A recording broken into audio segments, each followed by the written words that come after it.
कहानी का नाम है शत्रु। इसके लेखक हैं अज्ञेय। ज्ञान को एक रात सोते समय भगवान ने स्वप्न में दर्शन दिए और कहा, ज्ञान, मैंने तुम्हें अपना प्रतिनिधि बनाकर संसार में भेजा है। उठो, संसार का पुनर्निर्माण करो। ज्ञान जाग पड़ा। उसने देखा संसार अंधकार में पड़ा है और मानव जाति उस अंधकार में पथ भ्रष्ट होकर विनाश की ओर बढ़ती चली जा रही है। वो ईश्वर का प्रतिनिधि है तो उसे मानव जाति को पथ पर लाना होगा, अंधकार से बाहर खींचना होगा, उसका नेता बनकर उसके शत्रु से युद्ध करना होगा।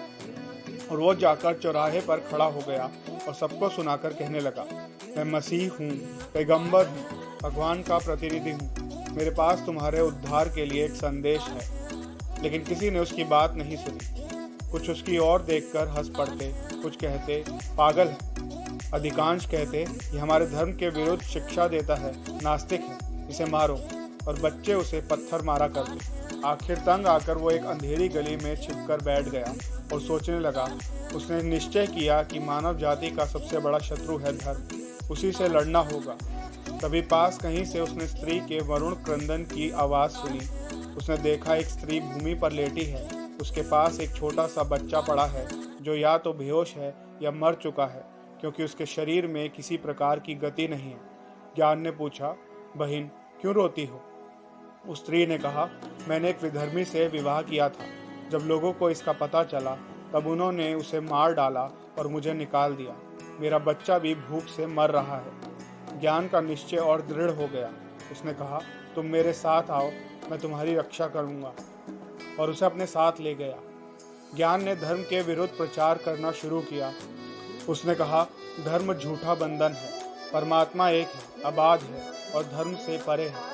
धर्म हमें सीमा में रखता है, रोकता है, परमात्मा से अलग करता है, अतः हमारा शत्रु है। लेकिन किसी ने कहा, जो व्यक्ति पराई और बहिष्कृत औरत को अपने पास रखता है, उसकी बात हम क्यों सुने? वो समाज से पतित है, नीच है। तब लोगों ने उसे समाजच्युत करके बाहर निकाल दिया। ज्ञान ने देखा कि धर्म से लड़ने से पहले समाज से लड़ना है। जब तक समाज पर विजय नहीं मिलती तब तक धर्म का खंडन नहीं हो सकता। तब वो इसी प्रकार का प्रचार करने लगा। वो कहने लगा, ये धर्मध्वजी, ये पोंगे पुरोहित मुल्ला, ये कौन है? इनके क्या अधिकार है हमारे जीवन को बांध रखने का? आओ हम इन्हें दूर कर दें, एक स्वतंत्र समाज की रचना करें ताकि हम उन्नति के पथ पर बढ़ सकें। तब एक दिन विदेशी सरकार के 2 सिपाही आकर उसे पकड़ ले गए, क्योंकि वो वर्गों में परस्पर विरोध जगा रहा था। ज्ञान जब जेल काटकर बाहर निकला तब उसकी छाती में इन विदेशियों के प्रति विद्रोह धधक रहा था। ये ही तो हमारी शूद्रताओं को स्थायी बनाए रखते हैं और उससे लाभ उठाते हैं। पहले अपने को विदेशी प्रभुत्व से मुक्त करना होगा, तब समाज को तोड़ना होगा। तब और वह गुप्त रूप से विदेशियों के विरुद्ध लड़ाई का आयोजन करने लगा। एक दिन उसके पास एक विदेशी आदमी आया। वो मैले कुचैले फटे पुराने खाकी कपड़े पहने हुए था, मुख पर झुर्रियां पड़ी थी, आंखों में एक तीखा दर्द था।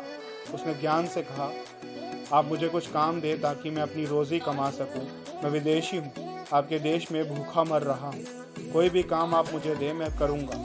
आप परीक्षा लें, मेरे पास रोटी का टुकड़ा भी नहीं है। ज्ञान ने खिन्न होकर कहा, मेरी दशा तुमसे कुछ अच्छी नहीं है, मैं भी भूखा हूँ। विदेशी एकाएक पिघल सा गया। बोला, अच्छा, मैं आपके दुख से बहुत दुखी हूँ, मुझे अपना भाई समझे। यदि आपस में सहानुभूति हो तो भूखे मरना मामूली बात है। परमात्मा आपकी रक्षा करे, मैं आपके लिए कुछ कर सकता हूँ। ज्ञान ने देखा कि देशी विदेशी का प्रश्न तब उठता है जब पेट भरा हो। सबसे पहला शत्रु तो ये भूख ही है। पहले भूख को जीतना होगा, तभी आगे कुछ सोचा जा सकता है। और उसने भूखे लड़कों का एक दल बनाना शुरू किया, जिसका उद्देश्य था अमीरों से धन छीनकर सब में समान रूप से वितरण करना, भूखों को रोटी देना इत्यादि।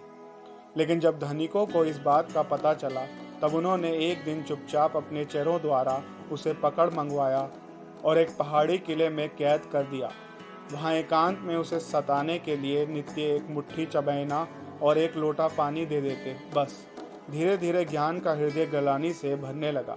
जीवन उसे बोझ जान पड़ने लगा। निरंतर ये भाव उसके भीतर जगा करता कि मैं ज्ञान, परमात्मा का प्रतिनिधि, इतना विवश हूँ कि पेट भर रोटी का प्रबंध मेरे लिए असंभव है। यदि ऐसा है तो कितना व्यर्थ है ये जीवन, कितना छूछा, कितना बेमानी। एक दिन वो किले की दीवार पर चढ़ गया। बाहर खाई में भरा हुआ पानी देखते देखते उसे एकदम से विचार आया और उसने निश्चय कर लिया कि वो उसमें कूद कर प्राण खो देगा। परमात्मा के पास लौटकर प्रार्थना करेगा कि मुझे इस भार से मुक्त करो। मैं तुम्हारा प्रतिनिधि तो हूँ, लेकिन ऐसे संसार में मेरा स्थान नहीं है। वो स्थिर मुक्त दृष्टि से खाई के पानी में देखने लगा। वो कूदने को ही था कि एकाएक उसने देखा पानी में उसका प्रतिबिंब झलक रहा है और मानो कह रहा है, बस अपने आप से लड़ चुके। ज्ञान सहम कर रुक गया, फिर धीरे धीरे दीवार पर से नीचे उतर आया और किले में चक्कर काटने लगा। और उसने जान लिया कि जीवन की सबसे बड़ी कठिनाई यही है कि हम निरंतर आसानी की ओर आकृष्ट होते हैं। दोस्तों, अगर कहानी पसंद आई हो तो लाइक करें और चैनल को सब्सक्राइब करें। कहानी सुनकर अगर आप कोई भी प्रतिक्रिया देना चाहते हैं तो कमेंट सेक्शन में अपने व्यूज़ ज़रूर दें। धन्यवाद।